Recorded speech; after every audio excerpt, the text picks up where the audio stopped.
विश्व भर में लोगों से कहना चाहता हूं, कम मेक इन इंडिया।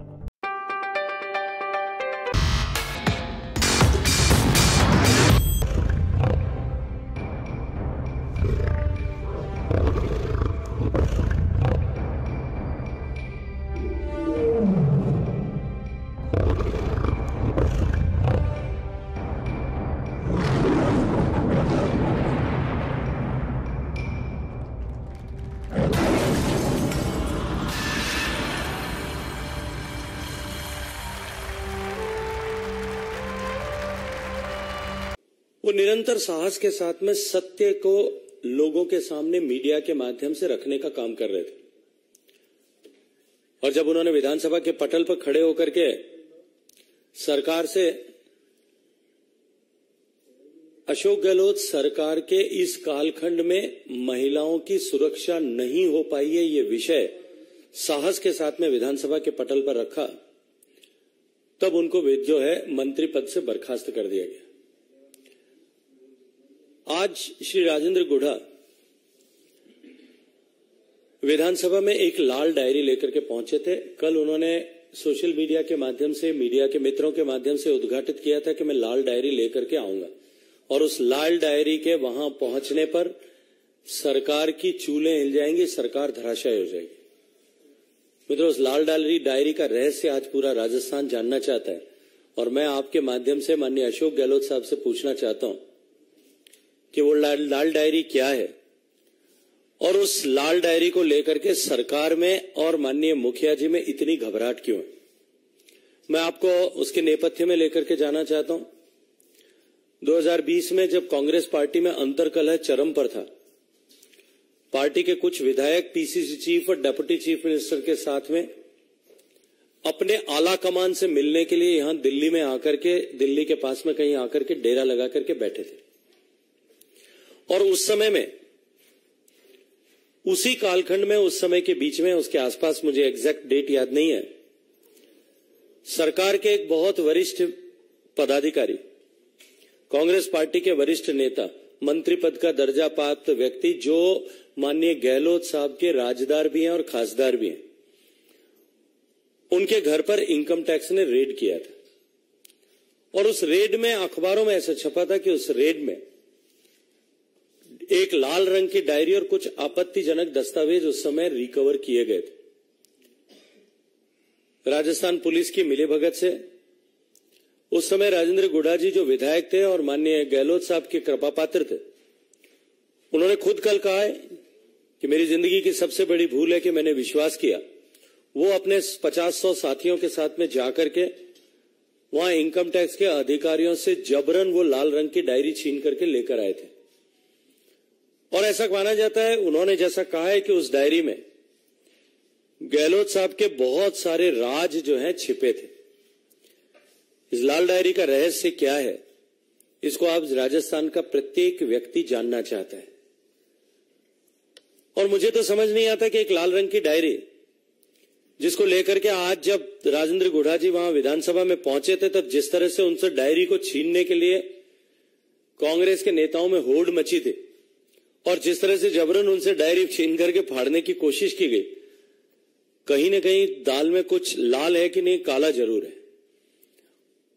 और जैसा उन्होंने कहा है, आज उनके कहे के अनुरूप मैं राजस्थान के माननीय मुख्यमंत्री जी से प्रश्न करना चाहता हूं कि माननीय मुख्यमंत्री जी, आपसे राजस्थान की जनता ये जानना चाहती है, राजस्थान के मतदाता ये जानना चाहते हैं कि वो लाल डायरी क्यों आपने राजेंद्र गुढ़ा जी को भेज करके वहां से जबरन अधिकारियों से छीन करके मंगवाई थी। राजस्थान के गरीब जनता के पैसे जो राजस्थान के गरीबों की भलाई के लिए बनाई गई योजनाओं में से लूटे गए थे, उन पैसों से कहां कहां कौन कौन लोग उन पैसों का उपयोग कर रहे थे, कौन उनके उनसे गुलचर्रे उड़ा रहे थे, अपनी राजनीतिक महत्वाकांक्षाओं की पूर्ति के लिए उपयोग कर रहे थे, कब, कहां और कैसे अपने राजनीतिक आकाओं को खुश रखने के लिए उन पैसों से का उपयोग किया जा रहा था, कहां कहां उनसे प्रॉपर्टीज बनाई जा रही थी। जैसा राजेंद्र गुढ़ा जी ने कहा, 500 करोड़ रुपए का हिसाब किताब उन डायरियों में लिखा हुआ था। गरीब के पैसे से सरकार को बचाने के लिए जो पैसा इधर उधर किया गया उसके इंद्राज उस डायरी में थे। क्रिकेट के आरसीए के चुनाव के लिए किसको किस तरह से कितना पैसा कब दिया गया था उसके हिसाब किताब भी उस डायरी में थे। उसके अलावा भी अलग अलग तरह का माफिया जो सरकार के संरक्षण में चल रहा है, उससे जो कमीशन की राशि आ रही थी उस कमीशन की राशि का हिसाब किताब भी उस डायरी में था। इस लाल डायरी का रहस्य निश्चित रूप से राजस्थान की जनता आज जानना चाहती है और सरकार की बौखलाहट घबराहट आज स्पष्ट होती है और इस बात पर मोहर लगती है कि क्यों कर राजेंद्र गुढ़ा जी की बयानबाजियों को इतने साल तक इतने महीनों तक बर्दाश्त किया जा रहा था। आज राजस्थान की जनता के समझ में आ रहा है कि उनके द्वारा निरंतर पार्टी के विरोध में, सरकार के विरोध में, मुखिया जी के विरोध में बयान दिए जाने के बावजूद भी क्यों उनको, किस डर से उनको बर्दाश्त किया जा रहा था। ये लाल डायरी का रहस्य जो है निश्चित रूप से जिस दिन खुलेगा उस दिन राजस्थान में एक बड़ा हंगामा होने वाला है। कई लोगों के राजनीतिक वजूद हमेशा हमेशा के लिए समाप्त हो जाएंगे और इस डायरी को जानने की उत्सुकता आज राजस्थान के हर एक व्यक्ति के मन में। इससे आगे बढ़कर के भी उन्होंने, राजेंद्र गुढ़ा जी ने अजमेर ब्लैकमेल कांड के बारे में भी चर्चा की है। अजमेर ब्लैकमेल कांड आप में से बहुत सारे लोगों के संज्ञान में होगा। 1992 में जिसमें कई 100 बालिकाओं के साथ में, स्कूल कॉलेज में पढ़ने वाली लड़कियों के साथ में ब्लैकमेल करके और दुर्व्यवहार जो है कदाचार किया गया था। अनेक लड़कियों ने उस समय में सुसाइड किया था। उसको लेकर के भी उन्होंने प्रश्न खड़ा किया है कि उस समय में क्यों करके वर्तमान के मुख्यमंत्री जाकर के उस समय जो है जांच करने वाले अधिकारी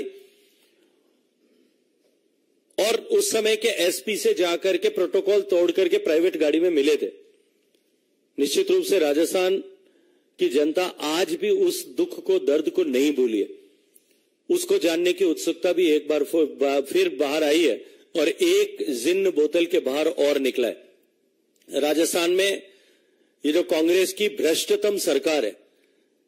ये तो एक डायरी की चर्चा राजेंद्र गुढ़ा जी ने की है।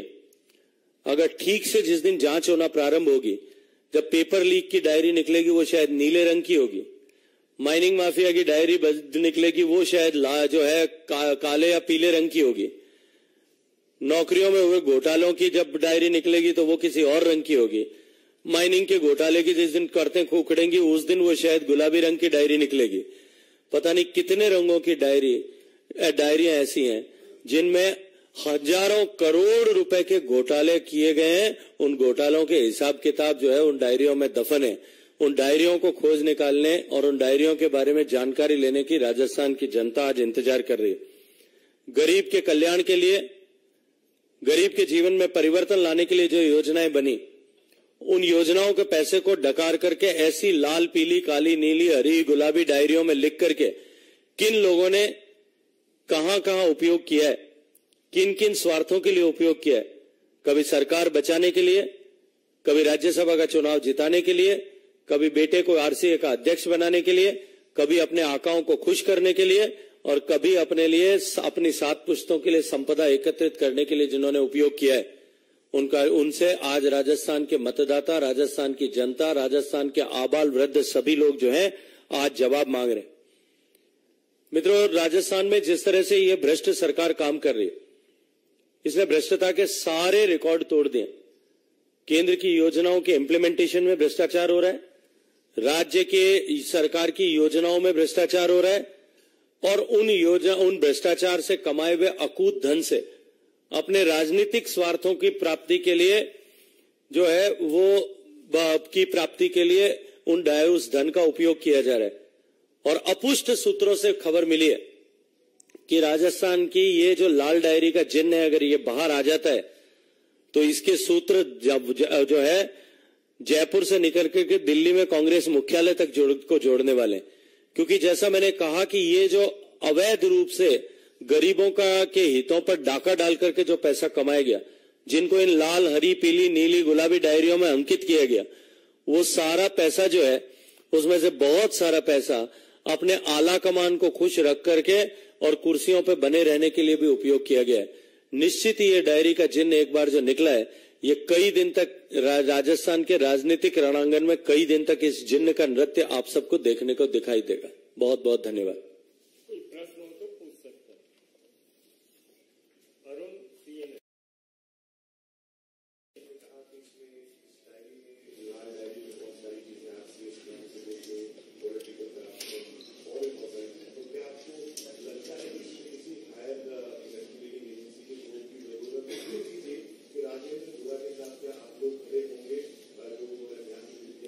देखिए, जो कुछ मैंने कहा है वो सब राजेंद्र गुडा जी ने खुद कहा है, जिनके हाथ में वो डायरी थी, जो डायरी छीन करके लाए थे, जिन्होंने डायरी को पढ़ा है, जिन्होंने डायरी को कई दिन तक अपने पास में रखा है, जैसा उन्होंने खुद बताया। उन्होंने इन सब विषयों का उल्लेख किया, लेकिन बात सिर्फ यहीं तक नहीं है, इससे आगे तक भी है। और निश्चित ही ऐसी हर आवाज जो भ्रष्टाचार के खिलाफ, राजस्थान के सरकार के भ्रष्टाचार के खिलाफ खड़ी है, उस सब के खिलाफ, चाहे हमारे राजनीतिक मतभेद हो सकते हैं, लेकिन भ्रष्टाचार के खिलाफ हर उठने वाली आवाज जो है वो राजस्थान की जनता की आवाज है, और राजस्थान की जनता की आवाज के साथ में हम निश्चित रूप से खड़े हैं।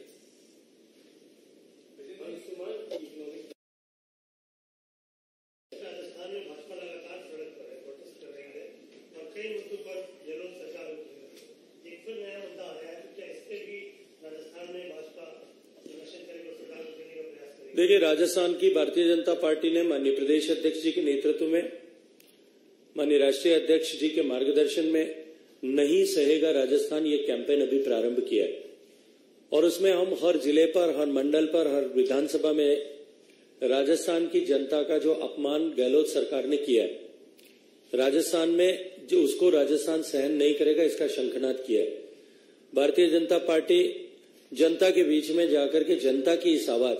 कि भ्रष्टाचार की सरकार नहीं सहेगा राजस्थान, लूट खसोट की सरकार नहीं सहेगा राजस्थान, महिलाओं के बलात्कारियों को संरक्षण देने वाली सरकार नहीं सहेगा राजस्थान,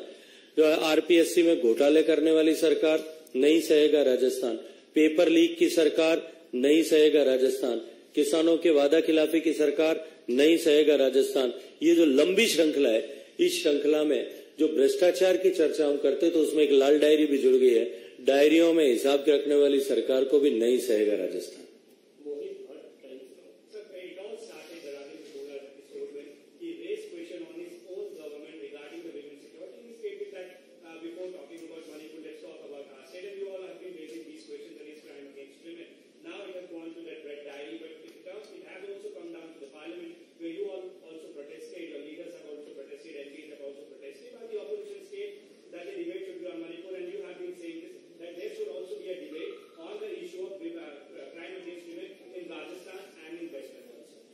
हमने कभी भी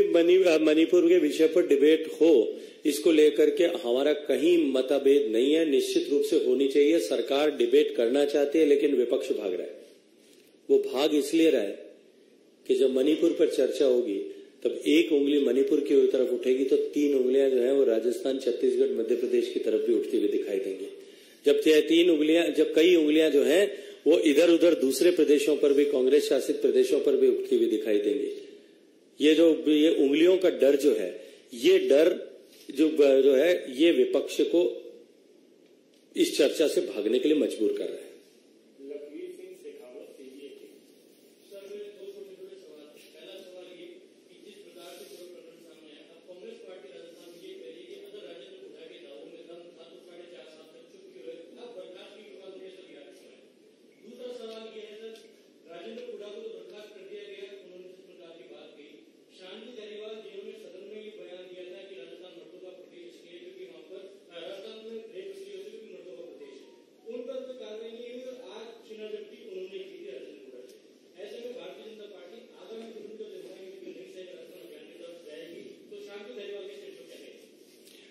देखिए, जो आपका पहला प्रश्न था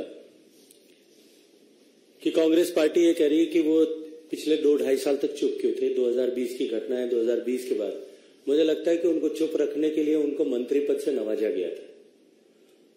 और आज जब मंत्री पद पे रख करके भी वो उनको संतुष्ट नहीं कर पा रहे थे, तब लाल डायरी का जिन्न बाहर निकल गया, क्योंकि उनके जमीर की आवाज, उनके हृदय की आवाज, उनके दिल की आवाज उन्होंने जो है वो उस इन पदों से ऊपर उठ गई और उन्होंने जिस तरह से प्रश्न खड़े किए उसके बाद में सरकार कटघरे में थी और सरकार हकीकत को, सच को बर्दाश्त नहीं कर पा रही थी, सच को झेलने की ताकत नहीं बची थी, इसलिए जिन्न एक बार फिर बोतल से बाहर आए। जहां तक शांति धारीवाल जी का प्रश्न है, जिस तरह से उनके द्वारा किए गए घोटालों की गूंज विधानसभा में अनेक बार सुनाई दी गई। देखिए, विपक्ष के नेता प्रतिपक्ष, उपनेता प्रतिपक्ष यदि किसी मंत्री के ऊपर आरोप लगाएं तो शायद उसको ऐसा माना जा सकता है कि वो राजनीतिक लाभ या हानि के दृष्टिकोण से लगाए गए होंगे। लेकिन जब सरकार के खुद का विधायक खड़े होकर के ये कहे कि मंत्री जी आप भ्रष्ट हैं, जब सरकार में मंत्री पद का दर्जा प्राप्त विधायक और साथ साथ में जो मुख्यमंत्री का सलाहकार नामित हो, ऐसा designated as adviser to the chief minister, वो अगर खुद जो है विधानसभा के पटल पर खड़े होकर के कहें कि मंत्री जी आपने ये घोटाला किया है, लेकिन उसके बाद में भी सरकार उस पर कार्रवाई न करे, इतना होने के बाद में भी मुख्यमंत्री जी उन पर कार्रवाई न करें, आला कमान को चुनौती देने के लिए, चुनौती देते हुए वो अपने यहां पर एक मीटिंग बुला करके और मास सस्पेंशन करा दें, तब इसका उत्तर सामने आ जाता है कि ये जो राजदार हैं ये आला कमान से भी ज्यादा मुख्यमंत्री जी को प्रिय है। लेकिन जिस दिन जांच होना शुरू होगी, एक भी भ्रष्टाचारी राजस्थान में ऐसा जिसने इस तरह का काम किया वो बच नहीं पाएगा।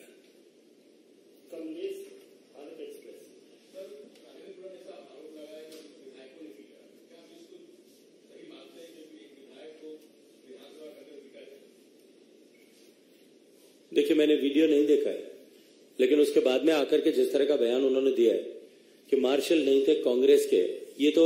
कुछ वीडियो में अंश भी दिखाई देते हैं थोड़ा बहुत कि जहां कांग्रेस के एक विधायक उनसे डायरी छीनने का कोशिश कर रहे हैं और कई सारे मंत्री और सब मिलकर के उनके साथ में गुत्थम गुत्था हो रहे हैं। उसके बाद जो कुछ हुआ, मैं प्रत्यक्षदर्शी नहीं हूं इसलिए नहीं कह सकता, लेकिन इतना जरूर कहूंगा कि जो कुछ हुआ है वो अच्छा नहीं हुआ है। राजस्थान की ये परंपरा नहीं थी, राजस्थान की परंपराओं से इतर जाकर के जो कुछ हुआ है, इसीलिए मैंने शुरू के वक्तव्य में कहा कि ये काला अध्याय जो है राजस्थान के संसदीय इतिहास में, लोकतांत्रिक इतिहास में लिखा गया। बहुत बहुत धन्यवाद। हाँ, बोलिए यार, आज राजस्थान की बात करते हैं, पंजाब बाहर